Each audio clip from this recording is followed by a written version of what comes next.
Now, Donald Trump today has given his first one-on-one interview since being inaugurated for his second term. As you know, he's hardly stopped talking, speeches, chats with the media in the Oval Office. But he did a one-on-one interview tonight with Sean Hannity from Fox News. And one of the things he talked about is why he is in two minds about whether or not to launch investigations into the activities of his predecessor.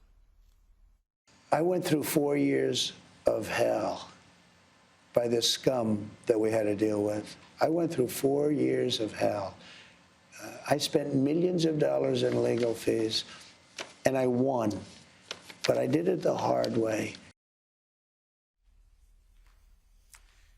There we go. Donald Trump saying he's been through 4 years of hell, and he's not certain whether he wants to put Joe Biden or anyone else through that. Let me bring in again our US analyst, Kristen Tate, joining me up here. Thanks for joining us, Kristen. What do you think about that? Donald Trump being quite ambivalent about whether there should be congressional or other inquiries into Joe Biden, even after he's pardoned all of his family. Well, that's part of what makes Trump so effective, is you never know what to expect from him. He doesn't show his cards. That's part of why he was so effective in his first term in foreign policy. Our adversaries never knew what he was going to do. 1 minute he was meeting with Kim Jong-un, the next he was dropping missiles on Syria. So he's kind of taking the same approach here, and it keeps the Democrats on high alert.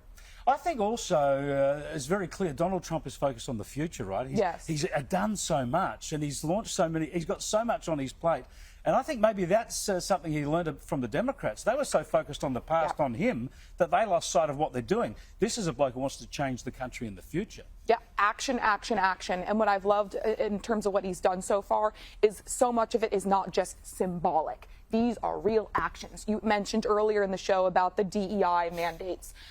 This is something real that is going to take place right now. And guess what? You know, the left is going to melt down over that and have a big hissy fit. But at the end of the day, the American people, their lives won't be affected at all. And we will see that these government bureaucrats working on DEI were doing nothing to improve the lives of the American people. So that's one example of many where action, big action, not symbolic, not just talking, action is happening. Yeah, just to emphasise that point for the audience in Australia, action on DEI, this meant immediately the departmental websites advertising DEI goals and aims and jobs scrapped. They are now blank on American government websites, and the staff in the bureaucracies who were running DEI have been sent on leave. They're on paid leave now, so see if they can find them another job. So it's really happening, and the left are starting to arc up. Here's an example of people whinging about this new policy.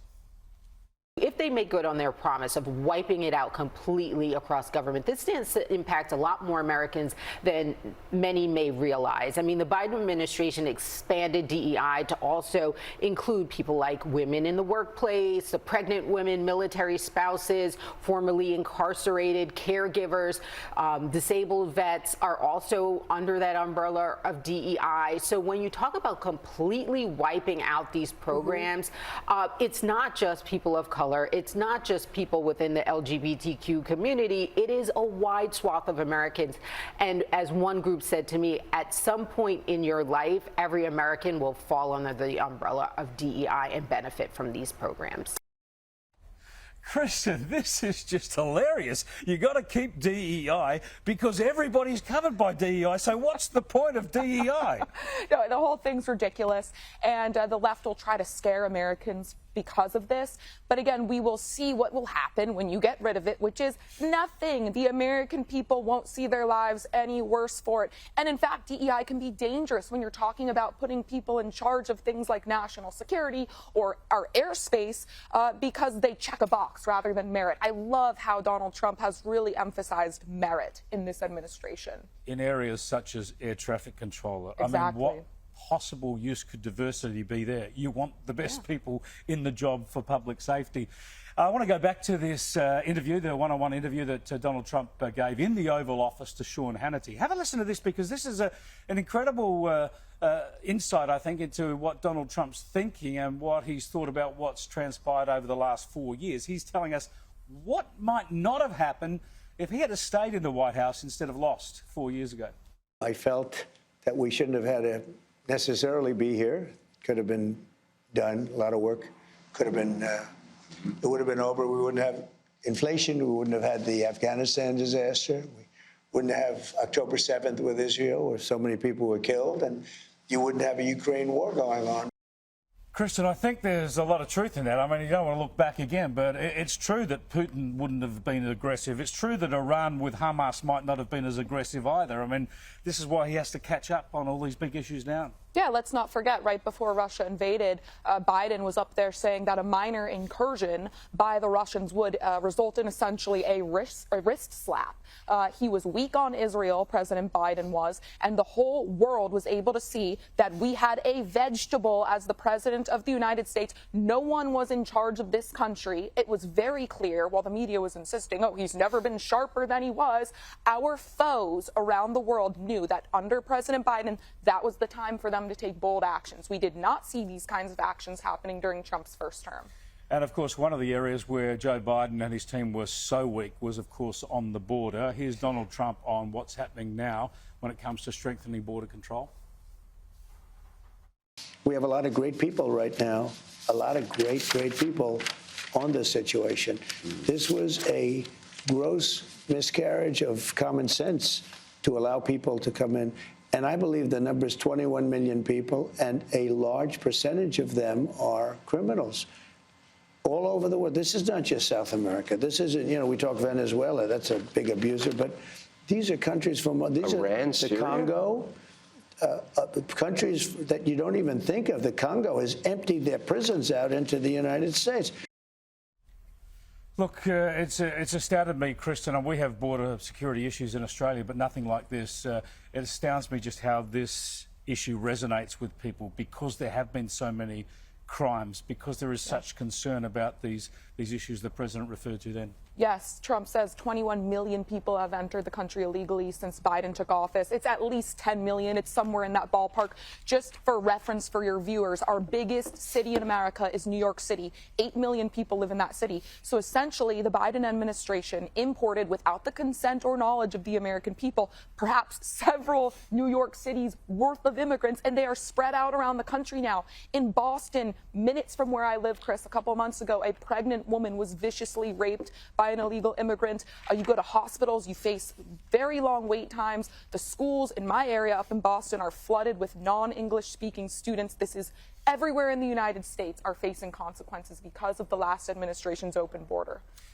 All right, I just want to give my director back in Australia a bit of a clue. I want to jump ahead a bit because there's so much that Donald Trump's had to say here. I want to go to Donald Trump speaking about the assassination attempt on his life back there in Butler, Pennsylvania, and in this interview with Sean Hannity, focused on whether this changed Donald Trump's faith. If I didn't turn, you know, when the turn was like split-second perfect timing. So something happened, and I don't think you can call it just luck. It was, the chance was like 1/8 of a second, or we wouldn't be sitting here.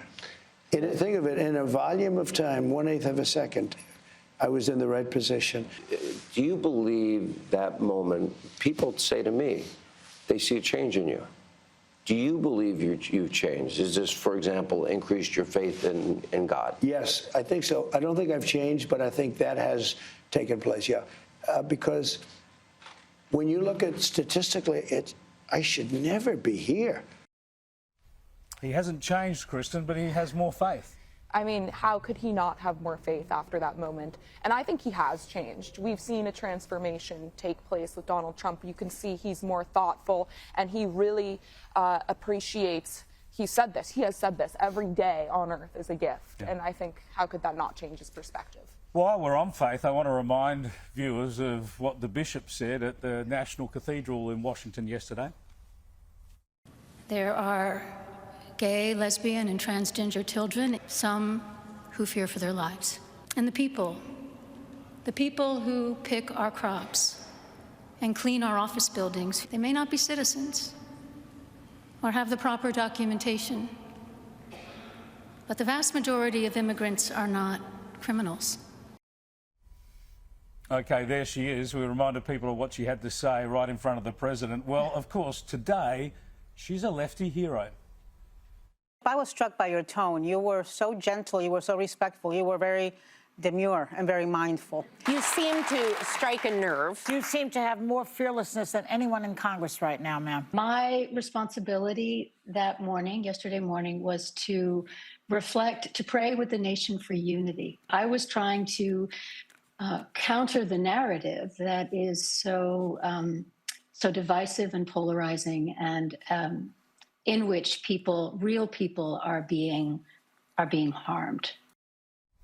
I don't know about that, Kristen. I think she was just a rude virtue signaler. Yeah, and I just want to say that putting Trump in the room with that bishop was a huge failure by Trump's advance team. This is a bishop who in 2020 under BLM, after the rioters burned down St. John's Church in Washington, went on a huge media tour slamming not the rioters but Donald Trump. Good So they Lord. should have never They should put have him known. in the room with that woman. They should have seen that one was coming. That's all the time we got tonight, Kristen. It's been so good to have you on the program all week. Thanks so much for braving the bitter cold here in Washington and joining us. And It's been an honor, Chris, to share this historic moment with you and your viewers. Thanks for having me. great stuff. We'll talk to you from Oz next week. That sounds great.